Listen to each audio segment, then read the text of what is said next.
તો બગસરાના મોટા મુંજિયાસર ગામના સરપંચે કૌભાંડ કર્યું છે।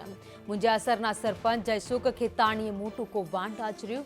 35 દિવસમાં 3000 ઝાડ કાપ્યા, 3 લાખનું કૌભાંડ કર્યું। ગુજરાત હાઈકોર્ટે કલેક્ટરને તપાસના આદેશ આપ્યા છે। પૂર્વ સરપંચે 6 મહિના પહેલા જ હાઈકોર્ટમાં સમગ્ર મામલે રીટ કરી હતી। હાલના સરપંચ અમારા ગામના જયસુખભાઈ ખેતાણીએ 2 વર્ષ થયા જંગલ કટિંગ કરેલ છે।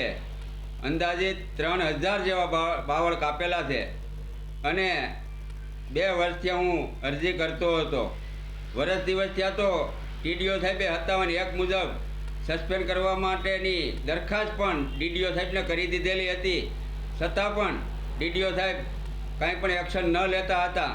એના કારણે મેં કોર્ટમાં ડાયરેક્શન દાખલ કરેલું હતું હાઈકોર્ટમાં, અને હાઈકોર્ટે જ્યારે દખલગીરી કરી ત્યારે કલેક્ટર સાહેબ અને ડીડીઓ સાહેબે પોલીસ સ્ટેશનમાં રિપોર્ટ મંગાવ્યો।